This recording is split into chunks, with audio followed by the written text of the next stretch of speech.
Hello बच्चों, welcome to by simple maths by Upasana Srivastava. यहाँ पे हम आप लोगों को एक्सरसाइज 2.1 ऑफ पॉलिनोमियल की करा रहे हैं। 2.1 का क्वेश्चन नंबर 1 हम पहले करा चुके हैं। उसका लिंक हम इस वाली 2.1 के एक्सरसाइज में क्वेश्चन नंबर 2 में डाल देंगे, वो आप लोग देख लीजिएगा। अब देखिए क्वेश्चन नंबर 2 यहाँ पे क्या है, right the coefficient of x square in each of the following. हमको एक्स स्क्वायर का यहाँ पे कोफिशिएंट फाइंड आउट करना है। तो हम कैसे फाइंड आउट करेंगे? कोफिशिएंट का मतलब क्या होता है? कोफिशिएंट का मतलब जो होता है कि अगर हम वेरिएबल के संग फाइंड आउट करते हैं तो हमको न्यूमेरिकल वैल्यू चाहिए रहती है, ठीक है। अब यहाँ पे एक्स स्क्वायर क्या हमारा वेरिएबल है, ठीक है, उसका हमको कोफिशिएंट फाइंड आउट करना है। यहाँ पे हमने ये लिखा हुआ है, ये इंपॉर्टेंट चीज है, ये आप लोग याद रखिएगा कि coefficient is equal to number with variable. मतलब coefficient is equal to number with variable, variable के साथ जो जिस नंबर का मल्टीप्लाई होगा वो हमारा क्या हो जाएगा? कोफिशिएंट हो जाएगा। किसका हो जाएगा? वेरिएबल के साथ हो जाएगा, ठीक है। अब देखिए यहाँ पे नंबर 1 है, क्वेश्चन नंबर 2 का पहला पार्ट है 2 plus x square plus x. इसमें कोफिशिएंट पूछा गया है इसका एक्स स्क्वायर का। एक्स स्क्वायर का मतलब इसका कोफिशिएंट हमको फाइंड आउट करना है। अब देखिए यहाँ पे अगर ध्यान से देखिए, यहाँ पे किसी नंबर का मल्टीप्लाई हो रहा है। पहले तो यही समझ में आ रहा है कि यहाँ कोई नंबर नहीं है, लेकिन अगर ध्यान से देखेंगे तो यहाँ पे मल्टीप्लाई हो रहा है। किस नंबर का हो रहा है? तो देखिए इस वाली एक्सप्रेशन को हम लोग ऐसे भी लिख सकते हैं, 2 multiply 1 multiply x square plus x, ठीक है। यहाँ पे कितने का मल्टीप्लाई? 1 का मल्टीप्लाई किसी भी वेरिएबल या किसी नंबर में करें वैल्यू वही रहती है, ठीक है। तो यहाँ वैल्यू क्या रहेगी? एक्स स्क्वायर ही रहेगी, लेकिन 1 का यहाँ मल्टीप्लाई हो रहा है। अब हमने यहाँ पे बताया formula coefficient equal to number with variable. Number with variable, इस वेरिएबल के साथ कौन सा नंबर लगा हुआ है? 1 नंबर लगा हुआ है। तो एक्स स्क्वायर का कोफिशिएंट क्या हो जाएगा? एक्स स्क्वायर कोफिशिएंट 1 हो जाएगा। तो आंसर लिखेंगे कोफिशिएंट ऑफ एक्स स्क्वायर का इज इक्वल टू क्या हो जाएगा? यहाँ पे 1 हो जाएगा। तो ये इसका आंसर निकल के आएगा। अब देखिए इसी का सेकंड पार्ट, इसी क्वेश्चन नंबर 2 का सेकंड पार्ट क्या है? यहाँ पे 2 minus x square plus x cube. इसमें भी एक्स स्क्वायर का हमको कोफिशिएंट फाइंड आउट करना है। तो हम लोग कैसे करेंगे? अभी हमने जस्ट आप लोगों को तरीका बताया कि क्या बताया कि एक्स स्क्वायर है, यहाँ पे कोई भी नंबर यहाँ पे मल्टीप्लाई नहीं हो रहा है, दिख रहा है, केवल यहाँ माइनस एक्स स्क्वायर लिखा हुआ है। लेकिन इसमें एक नंबर का 1 नंबर का मल्टीप्लाई हो रहा है, लेकिन यहाँ पे शो नहीं किया गया। 1 नंबर का किसी भी वेरिएबल या किसी भी नंबर मल्टीप्लाई करें तो वैल्यू सेम रहती है। तो इस एक्सप्रेशन को हम लोग लिख सकते हैं इस प्रकार से, 2 minus 1 multiply x square plus x cube. इस वाली एक्सप्रेशन को मैंने इस प्रकार से प्रेजेंट किया यहाँ पे। अब देखिए कोफिशिएंट हम लोग कैसे निकालते हैं? फार्मूला है कोफिशिएंट जो नंबर विद वेरिएबल, उस वेरिएबल के साथ जिस नंबर का मल्टीप्लाई हुआ होगा वो हमारा क्या हो जाएगा? कोफिशिएंट हो जाएगा। यहाँ पे एक्स स्क्वायर के साथ किस नंबर का मल्टीप्लाई हो रहा है? -1 का मल्टीप्लाई हो रहा है। हम लोग कोफिशिएंट विद साइन लिखते हैं, ठीक है। यहाँ पे कितने मल्टीप्लाई हो रहा है? -1 का मल्टीप्लाई हो रहा है। तो यहाँ हो जाएगा कोफिशिएंट ऑफ एक्स स्क्वायर का इज इक्वल टू क्या हो जाएगा? -1। ये आंसर निकल के आएगा इसका। अब हम आप लोगों को इसका ये पार्ट सेकंड था, पार्ट थर्ड कराएंगे। अब देखिए क्वेश्चन नंबर 2 का थर्ड पार्ट, ये क्या है? π/2 एक्स स्क्वायर प्लस एक्स। यहाँ पे देखिए x square coefficient find out करना है। यहाँ पे देखिए लिखा हुआ है कि इसका किस वाले नंबर से मल्टीप्लाई हो रहा है, ठीक है, या किस कांस्टेंट से मल्टीप्लाई हो रहा है। इसका मल्टीप्लाई हो रहा है एक्स स्क्वायर का इस वाले नंबर से, ठीक है।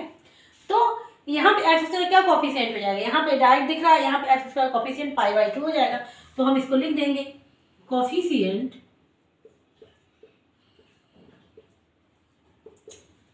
ऑफ एक्स स्क्वायर का इज इक्वल टू π/2। यहाँ पे डायरेक्ट लिखा हुआ है, जहाँ पे लिखा हुआ नहीं होगा वहाँ पे नंबर 1 होगा। अब देखिए क्वेश्चन नंबर सेकंड का पार्ट IB, एक क्वेश्चन नंबर सेकंड का लास्ट पार्ट है।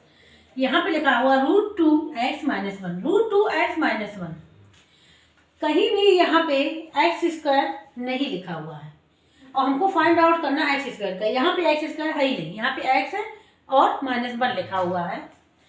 तो यहाँ पे हम लोग जब x² नहीं लिखा है तो यहाँ पे कोई भी कोफिशिएंट होगा ही नहीं। जब x² ही नहीं है तो कोई कोफिशिएंट यहाँ पे होगा ही नहीं। तो इसको हम लोग लिखेंगे कि x² not present in the given expression, in the given, हम लोग इसको लिखेंगे x² not present in the given expression. फिर लिखेंगे इसलिए नो कोफिशिएंट ऑफ x² का इन द एक्सप्रेशन। इतना लिखना पड़ेगा बताने के लिए, ठीक है। तो इसलिए यहाँ पे x² कोई भी कोफिशिएंट नहीं होगा। क्वेश्चन नंबर 2 यहाँ पे कंप्लीट हो गया है। क्वेश्चन नंबर 3, अब क्वेश्चन नंबर 3 देखिएगा। इसमें क्वेश्चन नंबर 3 में क्या है, give one example each of A binomial of degree 35 end of the monomial of degree 100। यहाँ पे हमको एग्जाम्पल लेना है, बाइनोमियल होनी चाहिए लेकिन डिग्री कितनी होनी चाहिए उसकी 35 होनी चाहिए, और मोनोमियल होनी चाहिए मतलब और उसकी डिग्री कितनी होनी चाहिए 100। हमको इसका ऐसा एग्जाम्पल लेना है। देखिए बायोनोमियल मीन्स क्या होते हैं कि इसमें कितने टर्म होने चाहिए। बायोनोमियल मीन्स इसमें 2 टर्म होने चाहिए। कितने टर्म होने चाहिए 2 टर्म होने चाहिए, ठीक है। तो 2 टर्म तो और डिग्री हमारी कितनी होनी चाहिए 35 होनी चाहिए। तो हम इसको एग्जाम्पल इसका ऐसे लिख सकते हैं, x की पावर 35 कर दिया यहाँ पे और प्लस यहाँ पे से भी लिख दें। एग्जाम्पल हम कुछ भी ले सकते हैं लेकिन टर्म उसमें 2 ही हो और डिग्री कितनी हो 35 हो। किसी भी वेरिएबल की डिग्री कितनी होनी चाहिए 35 होनी चाहिए, ठीक है। तो ये हो जाएगा। तो इसको हम लिखेंगे, ये जो है क्या है, is the binomial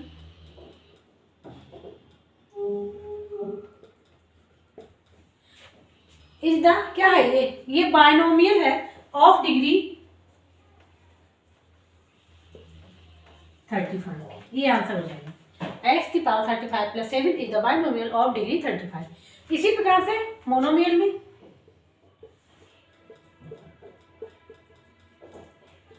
monomial means क्या होता है, इसमें कितने टर्म होते हैं, इसमें ओनली 1 टर्म होता है,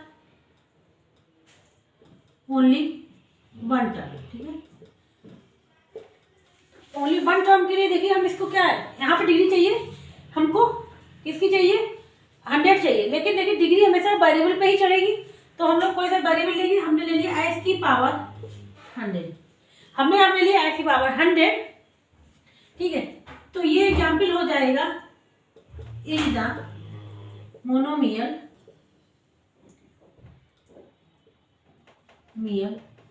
ऑफ डिग्री कितने 100। ये x/10 is the monomial of degree 100 है, ठीक है। इस प्रकार से एक क्वेश्चन का आंसर ये दोनों हो जाएंगे। अब हम लोग करते हैं क्वेश्चन नंबर 4। क्वेश्चन नंबर 4 में ये कहा गया है, right the degree of each of the following. हमको डिग्री फाइंड आउट करनी है, जितने भी हमको पॉलिनोमियल दी गई होगी अथवा एक्सप्रेशन दी गई होगी उसकी हमको क्या फाइंड आउट करना है, डिग्री फाइंड आउट करना है। हमने सबसे पहले यहाँ पे पहली लिखी हुई है 5x³ + 4x² + 7। इसमें हमको डिग्री फाइंड आउट करना है कि इस वाले पॉलिनोमियल की डिग्री कितनी होगी। डिग्री के लिए ये देखिए हमने यहाँ पे ये चीज़ लिखी हुई है, ये याद करनी पड़ेगी आपको। डिग्री ऑफ द पॉलिनोमियल हम लोग कैसे फाइंड आउट करते हैं, किसी भी पॉलिनोमियल की highest power of the variable, उस वेरिएबल की हम लोग हाईएस्ट पावर को चेक करते हैं, जो हाईएस्ट पावर होगी वही हमारी डिग्री हो जाएगी। अब देखिए ये जो पॉलिनोमियल दी गई है हमको, सबसे पहले ये तो 1 वेरिएबल की है, यहाँ भी x, यहाँ भी x, यहाँ भी x। यहाँ पे x की डिग्री 3 है, यहाँ पे 2 है, यहाँ पे 1 है, ठीक है। तो इस वाली पॉलिनोमियल में हाईएस्ट पावर ऑफ x कितनी है, हम लोग आंसर में लिखेंगे highest power of x is equal to 3 है। जो हाईएस्ट पावर हो वही हमारी क्या हो जाएगी, डिग्री हो जाएगी।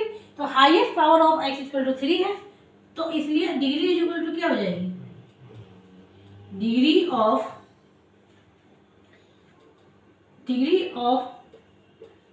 5x cube plus 4x square plus 7x में डिग्री इसकी क्या, डिग्री इक्वल टू हो जाएगी 3 हो जाएगी। इस वाली एक्सप्रेशन की डिग्री क्या हो जाएगी, 3 हो जाएगी। तो आंसर इसका निकल के आएगा डिग्री इज इक्वल टू 3। अब देखिए ये क्या है, सेकंड पार्ट है फोर्थ का। यहाँ पे 4 - 22 का 4 - 22 करें। अब आप लोग क्लियर हो गया कि डिग्री हम लोग कैसे फाइंड आउट करेंगे, हाईएस्ट पावर ऑफ वेरिएबल हम लोग चेक कर लेंगे, वो डिग्री हो जाएगी। तो यहाँ highest power of y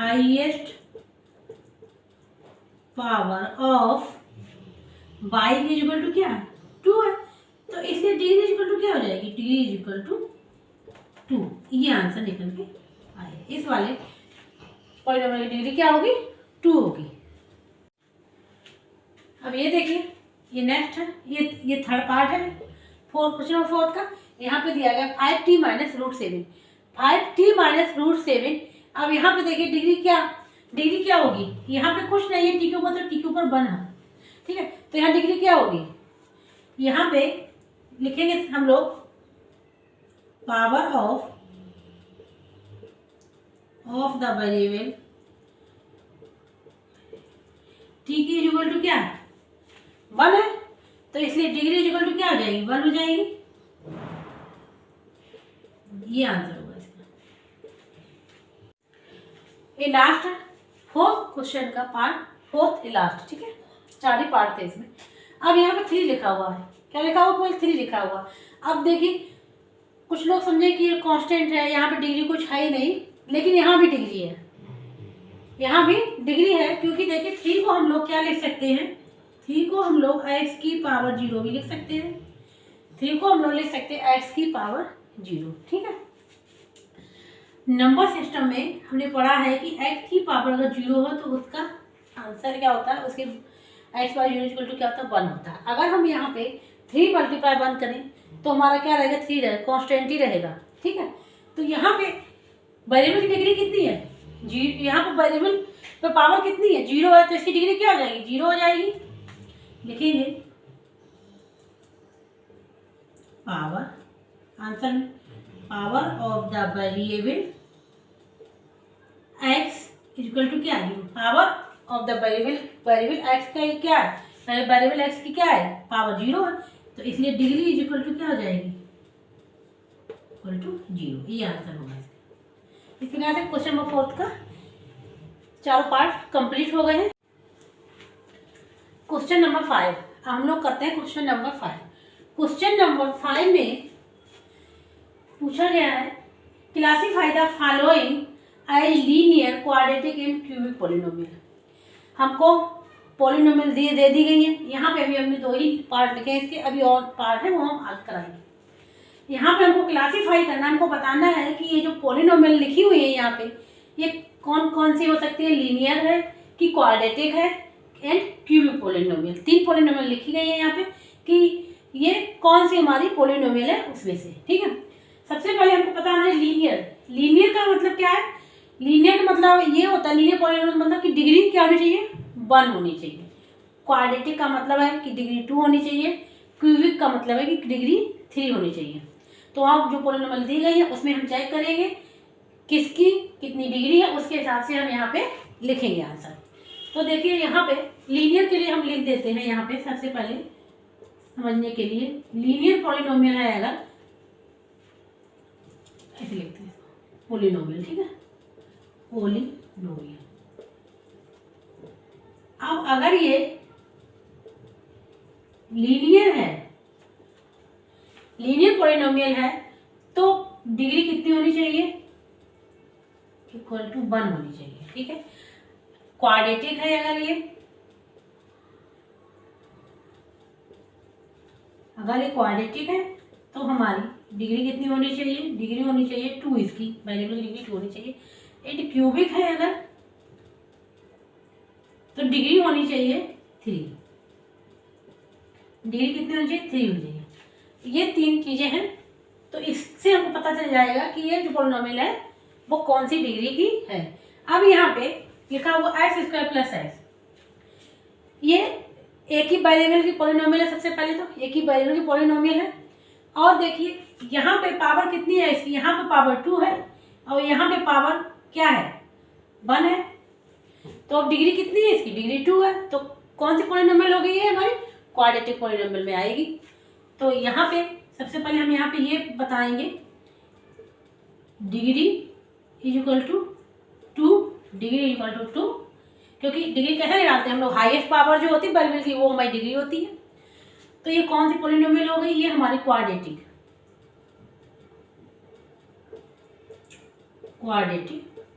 polynomial, ठीक है, पॉलिनोमियल हो गई।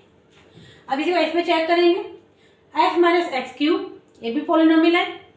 x - पॉलिनोमियल, इसमें हाईएस्ट पावर कितनी है, वेरिएबल की हाईएस्ट पावर क्या है 3 है। तो डिग्री क्या हो जाएगी इसकी,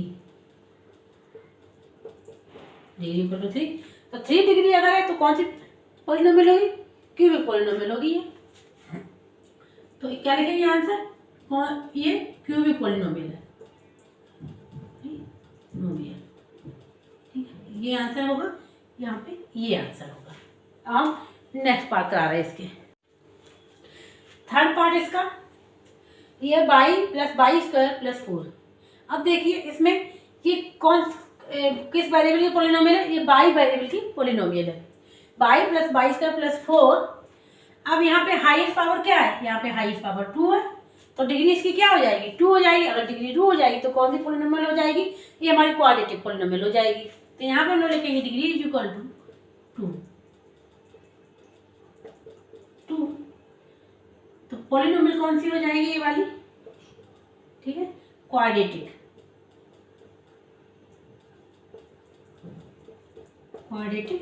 पॉलिनोमियल हो जाएगी।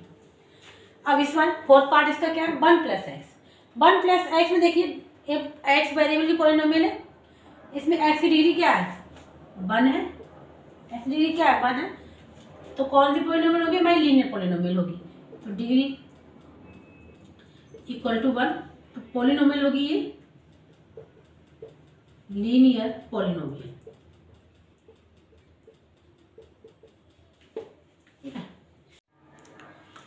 अब एक क्वेश्चन नंबर 5 का पार्ट 5, 6, 7, ठीक है, तीनों पार्ट एक साथ में ले लिए। अब हम करा देंगे 3t, यहाँ पे 3t लिखा हुआ है केवल, ठीक है। तो यहाँ पे देखिए t की पावर क्या है 1 है, t की पावर 1 है, तो डिग्री क्या हो गई इसकी, डिग्री हो गई 1, डिग्री क्या हो गई, डिग्री हो गई 1। तो पॉलिनोमियल कौन सी हो गई हमारी, लीनियर पॉलिनोमियल, क्योंकि डिग्री 1 है तो लीनियर पॉलिनोमियल हो गई। इसी में इसमें देखिए 6 वाले r² है, r² है तो इसकी पावर क्या है, इसकी पावर है 2, इसकी पावर 2 है तो डिग्री 2 हो जाएगी, तो क्वाड्रेटिक पॉलिनोमियल हो जाएगी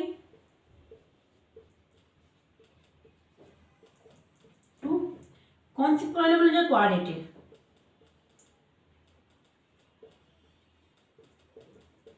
क्वाड्रेटिक पॉलिनोमियल, ठीक है। लास्ट वाले देखिए 7s³ 7s³ है, यहाँ पे डिग्री क्या है, यहाँ पे डिग्री 3 है, 3 है तो मेरी क्यूबिक पॉलिनोमियल हो जाएगी। लिखेंगे डिग्री इक्वल टू 3, तो हो जाएगी ये क्यूबिक पॉलिनोमियल, ठीक है। यहाँ पे degree 1 linear polynomial, degree 2 quadratic polynomial, degree 3 तो क्यूबिक पॉलिनोमियल। इस प्रकार से क्वेश्चन नंबर 5 यहाँ कंप्लीट हो गया, और ये एक्सरसाइज 2.1 पूरी कंप्लीट हो गई है। वो आप लोग देख लीजिएगा, ध्यान से क्वेश्चन कर लीजिएगा, जो समझ में ना आए वो बता दीजिए कमेंट बॉक्स में करके।